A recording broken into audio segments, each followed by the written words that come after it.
Welcome to today's webinar, courtesy of the Kentucky Small Business Development Center in Louisville. Discover no-cost, valuable business services to help you thrive, whether starting your entrepreneurial journey or scaling your existing business. We have the resources and expertise to help you succeed.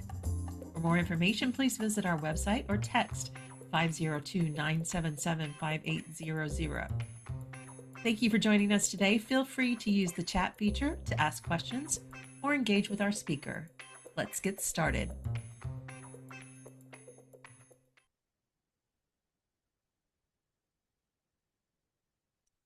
Hi, welcome everyone. Thanks for joining us for another Toolkit Tuesday. So glad to see you guys today on another Tuesday. As always, I'm joined with my good friend and co-worker, Janet Flaw. How are you today, Janet? I'm good, Dave. How are you this week? How's things up there in southern Indiana today? Cloudy today, so not much fun. It's Yeah, gonna be nice and sunny and warm tomorrow, though. So I'm looking forward to that. me too, me too. So, so I can see everybody kind of popping in, and as we do, just to make sure that you can see us, hear us, and everything's working. If you look at the bottom of your screen, you'll see the toolbar, and if you don't, just hover over it, it should pop right up.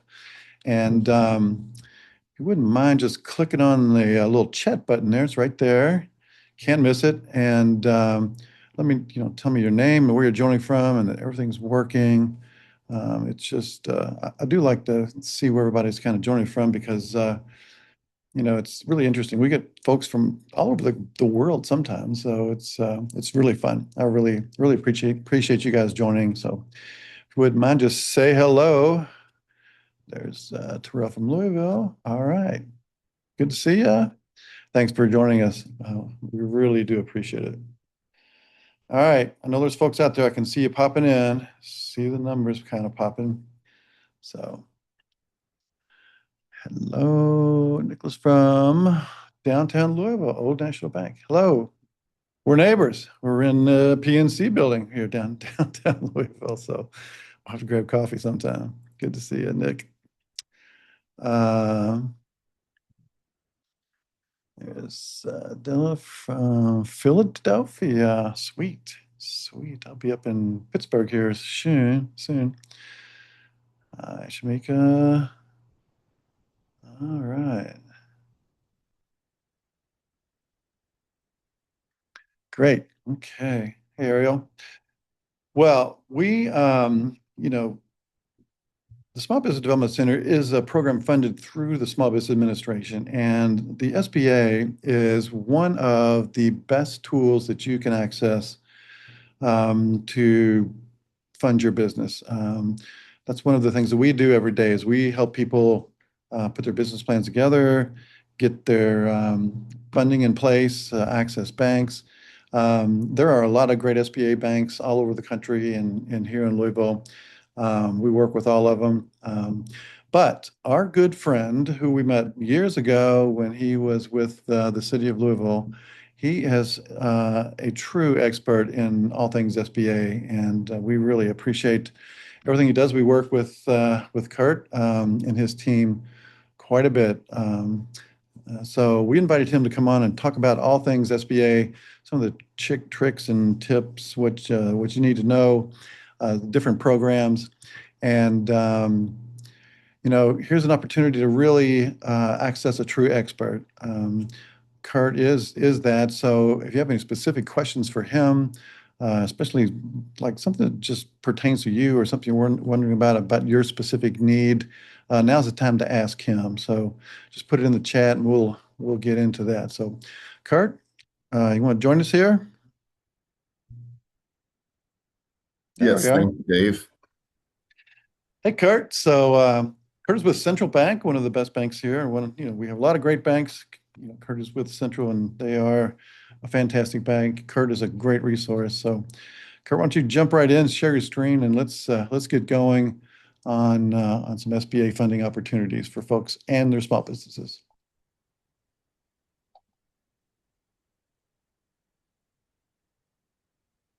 Did it show up?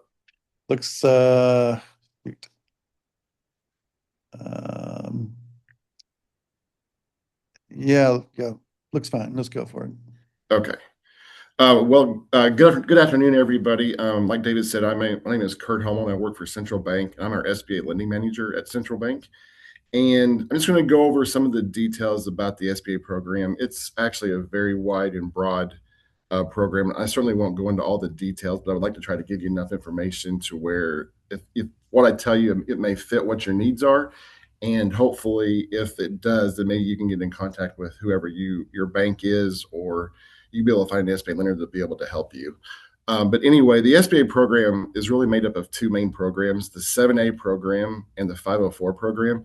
The Express program kind of falls under the 7A program and has very similar usages.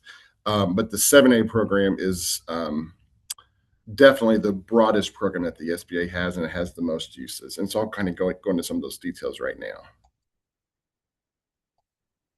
Okay, if you look under here, so uses for the 7A program, very common uses that people do when they need lending for that can be used by the SBA.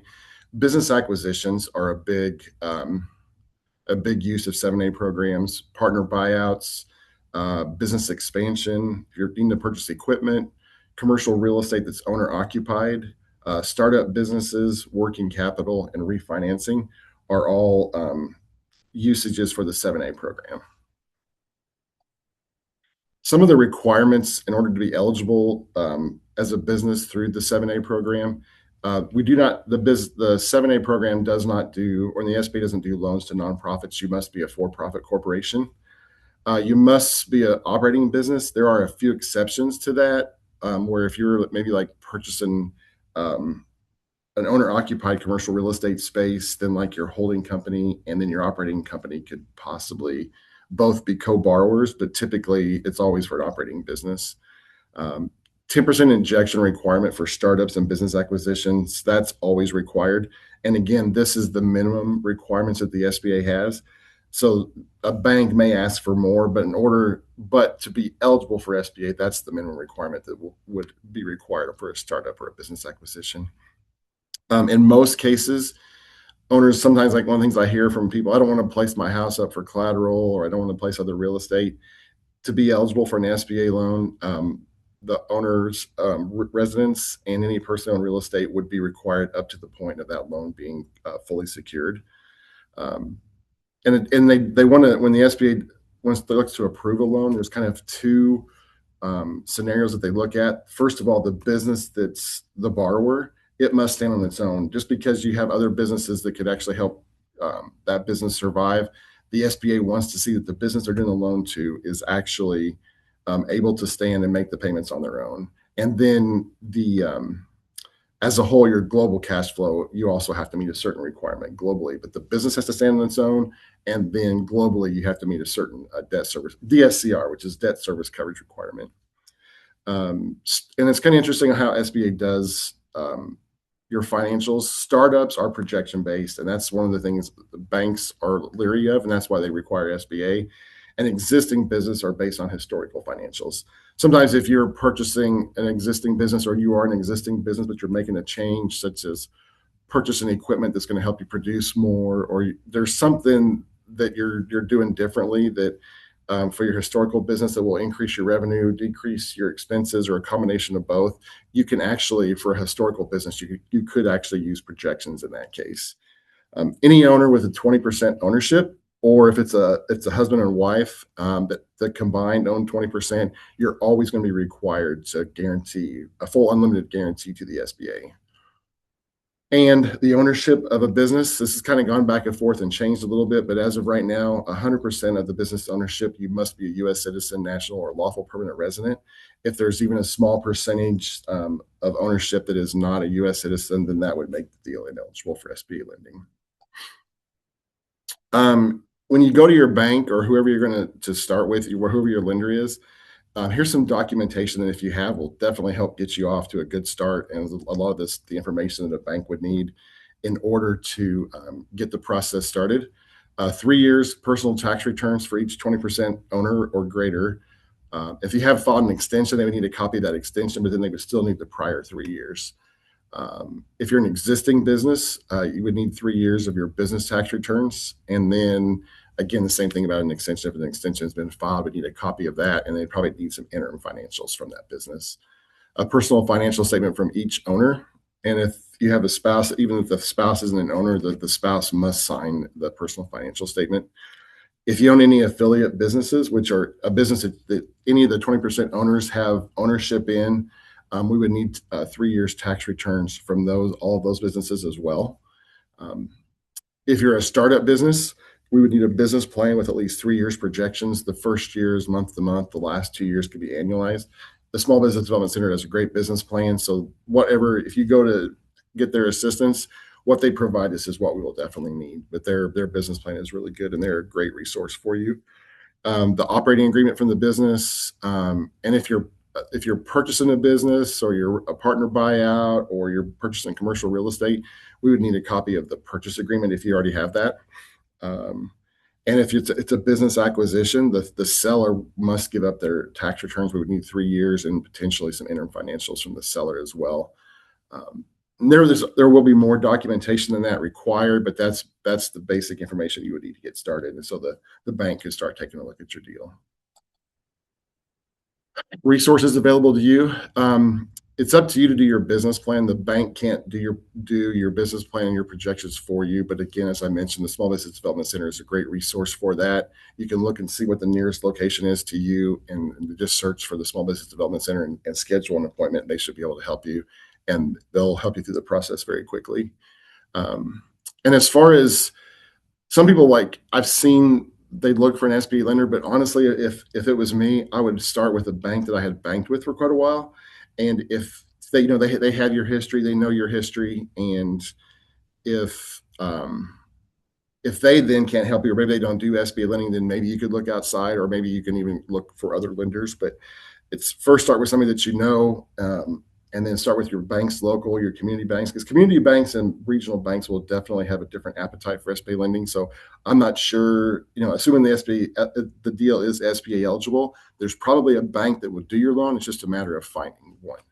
And down here, I actually have some information, and I would caution you on this. But I mean, it's a good resource, but you will be notified by a lot of banks. If you go to www.sba.gov and you go into their lender match program, what it is, that's a program where lenders all across the nation sign up for, say, Kentucky, Jefferson County. And if anybody goes into that database and submits their information, any lender that's signed up for that area of the country, they would be notified that you're looking for an SBA loan. So you could be called by many, many different SBA lenders. So I just want to caution you on that as kind of like a last resort, because you will get bombarded with phone calls typically. If you're looking to, like, for franchise lending, if you're looking to start a business, there's what's called a franchise directory.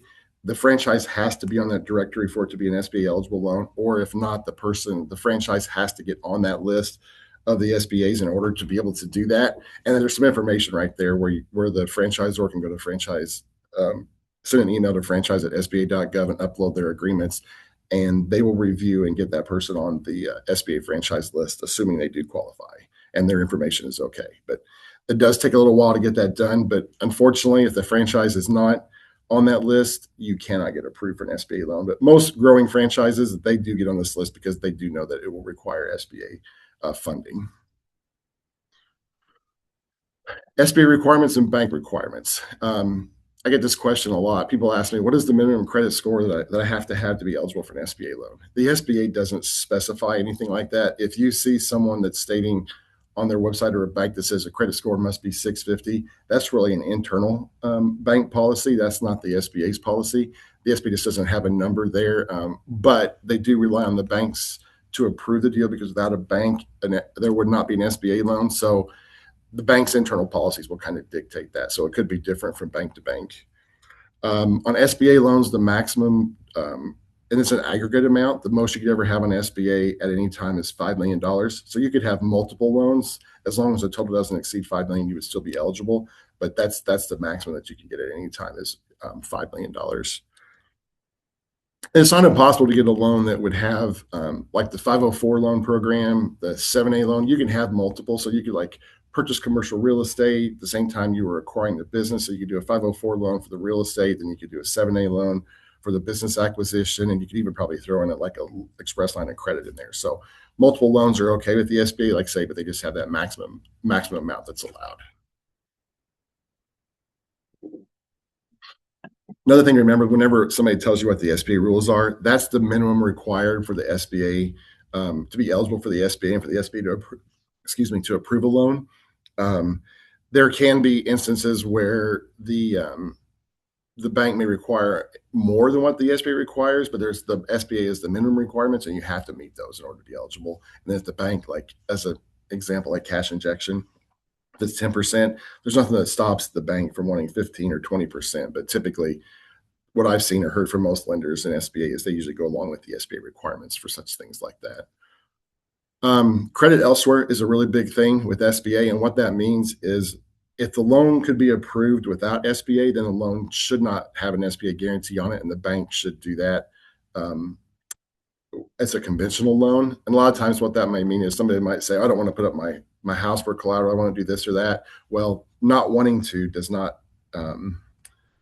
make you, where you use the SBA guarantee in place of available collateral. So you have to, there has to be a reason that the bank is not approving it. Could be like that's a startup business. They don't want loans off projections, or maybe there's a limited liquidity. Maybe the credit history isn't the best, or maybe they need to extend the loan term out longer than the bank would normally do. But those are all reasons that the bank would be able to do the loan using the SBA guarantee. When you have it is possible when you do a business acquisition for the seller to actually put like 5 of the 10% on what's called standby, which means they don't receive any payments for the life of the loan. And that can count as a 5% of your 10% cash injection. You would have to inject 5% yourself. That it's always going to be a requirement that you do at least some of it. But it is possible to have the seller help you out with the cash injection. In the SBA, loans must be fully amortized. You can't have balloon payments, which what a balloon payment would be. The bank can't do like a 10-year note with a 20-year amortization to schedule, to have a smaller payment to help you, to help the cash flow. You can't do that on SBA loans. It must be fully amortized. So at the end of the loan, when your 10 years or whatever is up, that loan's paid off. There's not a large lump sum for you to pay. Here's some myths and facts that I hear about SBA just in general from people that I've talked to and just over the years. People say, I don't have collateral, so I won't qualify. That's not correct. SBA never turns a loan down for lack of collateral. A bank might say no, but in a lot of the cases, as we mentioned with credit elsewhere, lack of collateral is often the time that you need an SBA guarantee. So that is not a true statement. But if you have it, you're going to have to pledge it, but it's not a reason for the SBA to turn a loan down. People also ask, what rate does the SBA charge? Well, the SBA doesn't set rates. They just set maximum rates, and the lenders have to kind of go within those guidelines. But that's SBA rates are not set by the SBA. They're actually set by the bank. They just set maximums. There are SBA fees. And honestly, the SBA guarantee fee can be quite large. But when you look at what you would save to get a competitive rate from the bank, and the fact that a bank would say yes, as opposed to going to other lenders that are going to charge 15, 20%, or trying to use credit cards, the rate would actually be very good. But the fees can be financed as part of the loan. So the SBA guarantee fee can be quite big. But what you do, all those SBA guarantee fees that people pay, if loans ever go bad, that's where the repayment to the banks come from, is through the guarantee fees the borrowers actually pay. SBA is lending the money. That's not true either. The money doesn't come from the SBA on a 7A loan. That money actually comes from the bank. So the SBA is just guaranteeing the bank's loan so that they entice a bank to do a loan that they normally would be able to approve because of some lack of collateral or some issue that's out there. So the SBA actually doesn't lend any money. They just actually guarantee the bank's money. Some people think that it's a grant. You don't have to pay back the loan, and that's also not true. You're paying the bank back. It's a regular loan. The only thing is the SBA is just guaranteeing it so that the bank will actually be enticed to actually do a deal that they normally would have to say no to. People also think that you can only have one SBA loan at a time, which I've discussed previously. That's not the case. You could have multiple loans. It's just the max allowable of $5 million. And if a loan goes bad, the SBA covers all the bank's loss. That's not true. And that's why sometimes a deal could be SBA eligible, or the SBA would approve it, but the bank wouldn't approve it, because if a loan does go bad, there is still a portion that once everything, the bank has collected all they can, and there's a loss of, say, $500,000, the SBA only pays the bank, depending on what the loan was, a portion of that. So the bank does have a loss whenever the loan does go bad through the 7A program. So that's why, the SBA, it may be eligible for the SBA, but you have to find a lender to be able to do it, because there still is risk to the lender on an SBA loan. Some more myths and facts about 7A program. SBA is to help struggling businesses, and that is really not true. If a business is struggling and they're not doing well and they can't cash flow, they would never be eligible for an SBA loan, because it's when there's a weakness in a credit. It's not when there's a reason that they can't afford the payment. You would never be able to get an SBA loan approved in that case. People also sometimes think that SBA loans have high interest rates. Actually, the SBA sets those maximum rates, and they keep it at rates that they think that bank or that businesses should be able to survive. And so they require the banks to not charge too much that's going to actually impact the borrower's ability to repay. SBA loans are slow, and that is, they do take longer than conventional loans, because you do have to go through an SBA approval process, and there's a little bit more documentation required. But if the borrower is getting information to the bank, you can get a loan approved pretty quickly. And sometimes it would be a whole lot different in time, but there is definitely more documentation that would be needed on an SBA loan than on a conventional bank loan. People also think that 7A loans all require life insurance. That is possible that it requires life insurance, but that's when there's an unsecured portion and it's a single member borrower. If it's one person, so if something happens to that person, there's nobody there to run the business, that would require life insurance. Or if you had a partnership where one person basically ran the business, the other person was just kind of a silent partner, and if something happened to the main person, the other person wouldn't be able to run the business, then that would require life insurance for the owner.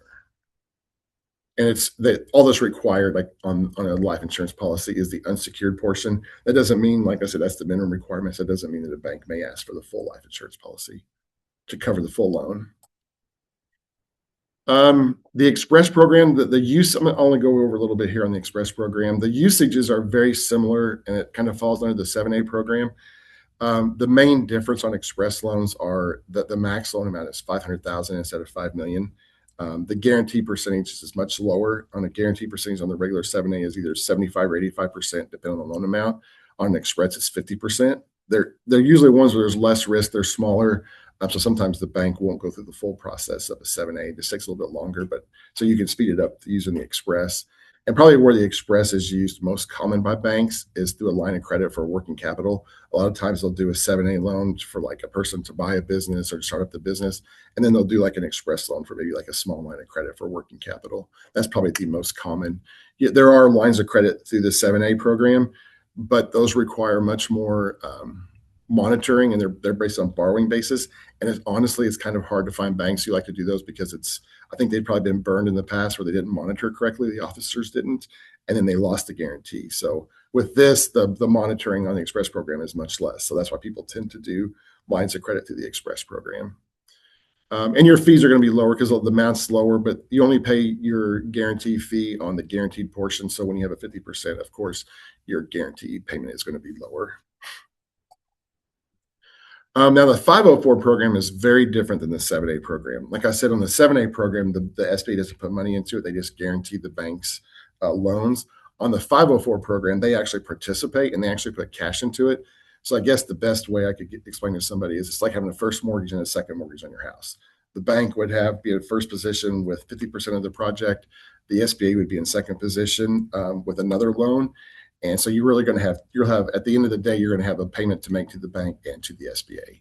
But it's also limited to fixed asset lending, which would be like for commercial real estate purchase. Again, has to be owner occupied, or commercial real estate purchase. And if you're renovating the commercial real estate, that can also be part of the 504 program. And equipment, if you're, I've seen people do like a microbrew where they bought a building, they renovated it, they put in all the brewing equipment was actually included in the loan, so it got lumped into one loan. So you can do any of those, or it can just be just equipment, or it could be just commercial real estate. But the 504 program is strictly fixed asset lending, and typically it's used to purchase real estate, and it has to be owner occupied though. The main difference between the 504 and the 7A program, as I mentioned, 7A loans are bank funded with a guarantee. 504 loans, the SBA injects cash as a participant, so you have two payments. And whereas the 7A loans are very broad in usage, 504s are strictly limited to fixed asset lending. Benefits to the 504 program to you as a borrower. There's more flexibility that the bank can have on their loan. Like I mentioned on the 7A programs, you can't have balloon payments. On the 504 program, the bank's going to have a first position loan. If we want to do a 10-year note with a 20-year AM, that's allowable on the 504 program.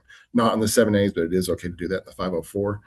And one of the best benefits to this, the 504 program, is the SBA does as long as the bank does, like on commercial real estate, 10 years, the SBA will do a 25-year fixed rate. And that rate is always going to be lower than what the bank does. So it's going to be almost always more competitive. So you might save some money on the interest by the bank does 50% of the project at this rate, and then the SBA does 30 to 40% of the project at a lower interest rate, but it's a long-term fixed rate. So that's very desirable for a lot of borrowers. The lower cash injection as opposed to a traditional loan, it could be as low as 10%, but never more than 20% cash injection required on a 504 loan. What causes to go from 10 up to 20% is if the business that's borrowing the money is a startup, that requires an extra 5%. And then if the business is like a special purpose property, which would be like a hotel, maybe like an amusement park or a bowling alley, that takes a lot of change over to get it to be a useful property, then that would also require a 5%. And then so it could be a 10% injection, 15% injection, or a 20% injection, depends on what the situation is. Why the banks like this is there's lower exposure. It makes it easier for the bank to get approved when we're only doing 50% loan to value. And like I say, part of it is, like I say, one of the other benefits is a bank may say no, but in the 504 deal, they would actually say yes to a deal that they normally wouldn't be able to do. The SBA fees, they get financed as part of the SBA's loan. So initially what it is, the bank does their portion, they do the SBA's portion as like a temporary loan, and then the SBA will come through and pay that off. When they pay that off, whatever the majority of the SBA fees can be added to the SBA's portion of the loan. So your fees are going to be on that 25-year term at really low rates. So it's actually a good, attractive deal. Anybody have any questions? I know it's a lot of information. And if not, if you don't really want to ask in this forum, here's my contact information. You can email me or call me, and I'll be more than happy to go through in more detail if you have more details about any details with the SBA program.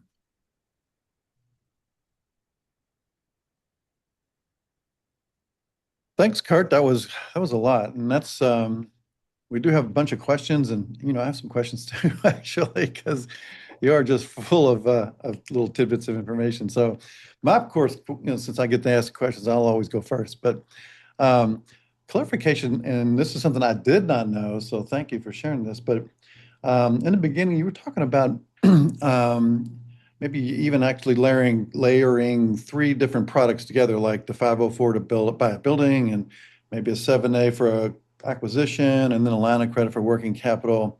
Yeah. So that $5 million limit, is that aggregate or for the 504, 5 for the 7A?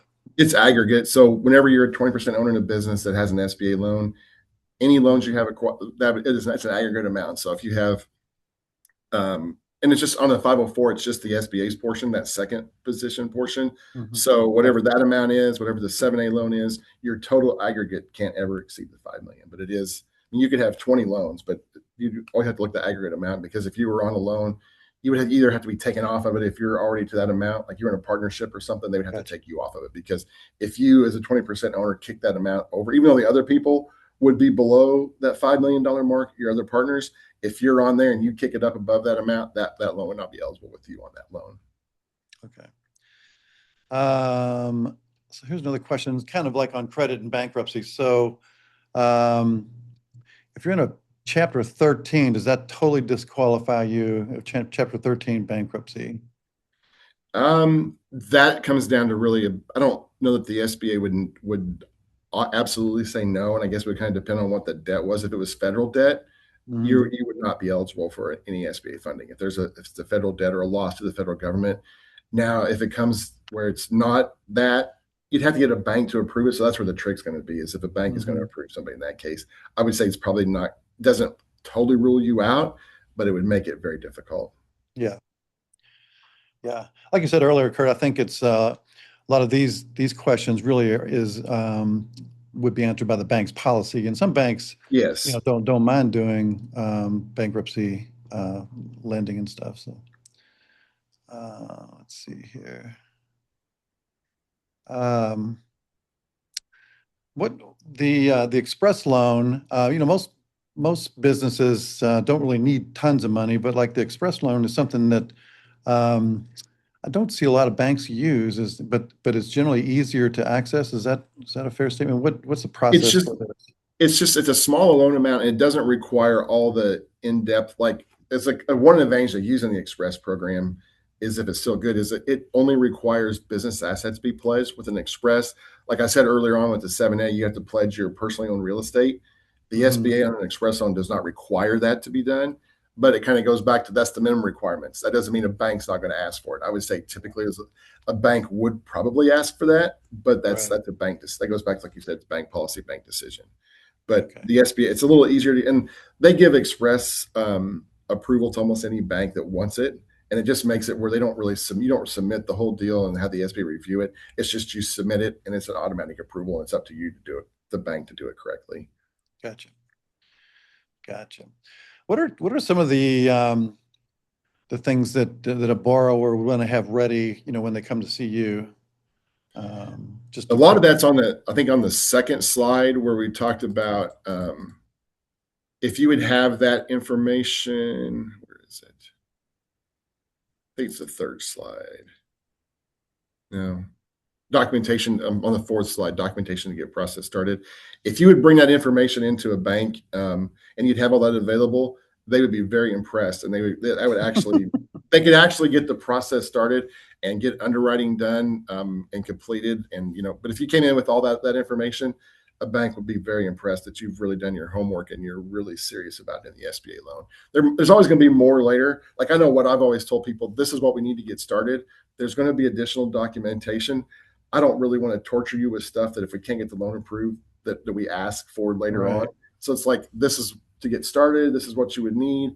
There's definitely going to be more information later on. But like I said, I personally just don't like to torture you with information that's very detailed if you're not going to be approved. Right. I guess the right thing to do is just talk to your banker about what your needs are, and they may say a conventional loan is fine, and you don't have to go through this process.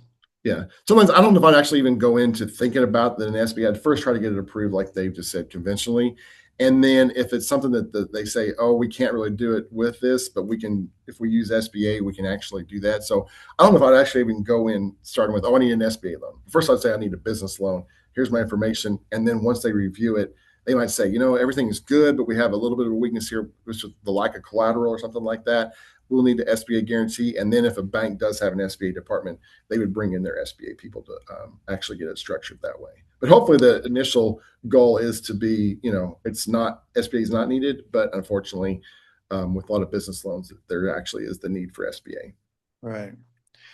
Talk a little bit more about the 504. So the SBA's part is that money comes from a different type of institution. It's not directly from the SBA. It's like That's correct. The SBA does what's called a debenture sale. And so what a bank does, when the bank funds up front, after we get approval from the SBA, the bank funds the bank's portion, which is in most cases is 50%. And then they do an interim loan for the SBA's like 30 to 40%. So they fund it, whether it's to purchase or whether it's a construction deal, they fund it. Once a person has got the constructions done, the renovations are done, they're in their location, they're operating, then the SBA would work on their closing. And what they do is, it takes about 90 days, but the SBA every month, they have what's called a debenture sale. They go out and they know that nationwide they have 47 loans they need to pay off. It's a total of $250 million. So they go out and raise the money. And then honestly, it's a bank can never tell you what the 504 rate's going to be on the SBA's portion before they close. When they would find that out is when that debenture sale happens, and when they go out and raise the money, that's when the interest rate gets set. So if you have a construction deal that might take 12 months to 18 months, you're really not going to know that interest rate up until the future. And so who knows, it could change, it could go down, it could go up. There's no way to control that, but that money gets once a month, the SBA does that. And I say it's called a venture sale. They go out and raise the money from investors.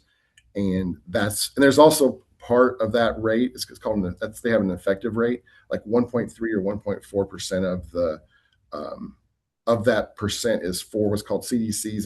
They're the ones who service the loans for the SBA. Part of your interest rate actually goes to the CDC to service your loan.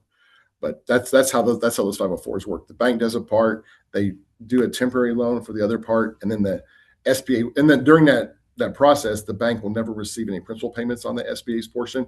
That balance has to be what it is, and then the SBA will pay that portion off in the future. But as a borrower, I don't have to go out and talk to the CDCs and No, interview them. What would happen is if you went to a bank and they thought a 504 may be a good product for you, the bank would typically reach out to the CDC and see if this is an SBA eligible deal. And then at that point, when the CDC needs information, they would reach out to the borrower as a kind of a group. They'd reach out to the borrower, let the borrower know what they needed to get the loan approved. But that's not, you don't need to talk to the CDC. You talk to your banker first, and then if the bank wants to do it that way, they'll get in touch. And they should have good relationships with the different CDCs in the area. Right. What would be the top 3 things you would tell people not to do when they come to see you?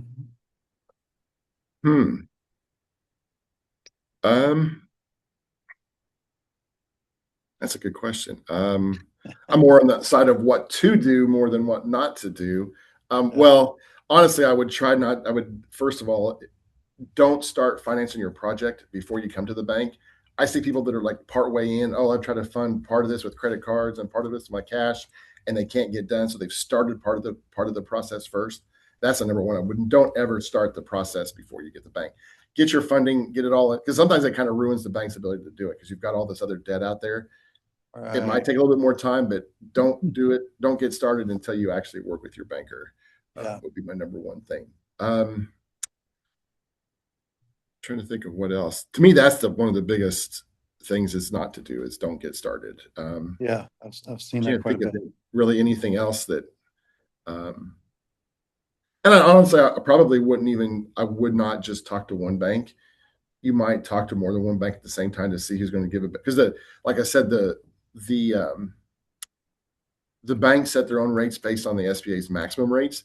And there are banks that like nationally that sell loans off, and they don't like the guaranteed portion loan they sell off, and they get a fee for selling those off. So the higher the interest rate, the higher the fee that the people that sell the loans are going to get. Banks that typically hold them are probably going to charge a little bit lower interest rates. Now, can you probably get it done faster through a national place that they're well oiled? They go through them really fast and they just crank them out. If you want to do fast, have a little bit higher interest rate, that's probably a good way to go. If you want to have a relationship with the bank, you probably get a little better interest rate. That for banks that hold the loans, you're probably going to be better off going that route. Yeah. What do you know about the kind of like a company that needs like debt consolidation? I mean, is there a SBA program for that?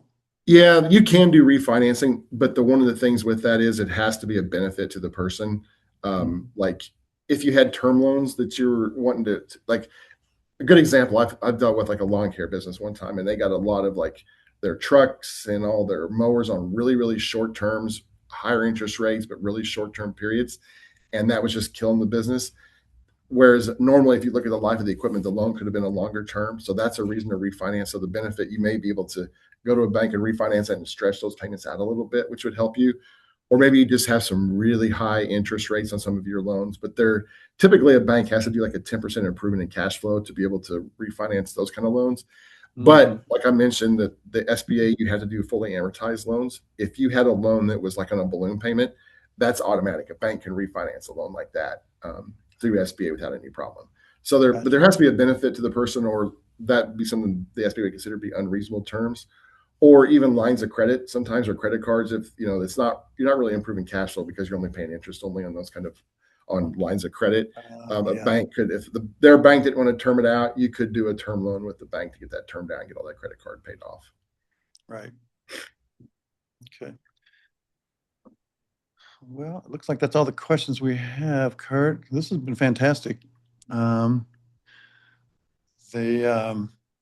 I can't thank you enough, Kurt. You're a fantastic resource for the community. You've been helping us. We've been working together for many, many years, and you've done a lot of great things for a lot of people, um, helping them I access appreciate that. capital for their businesses. So I really If anybody appreciate does have you. any questions, like I said, they don't want to ask or they think of something afterwards, my contact information is on the back page. Just email me or call me. I'll be more than happy to walk Yeah. anybody through the process or explain how to do it or what, if anything I can help them with, I'll be more than happy to help with. So Yeah.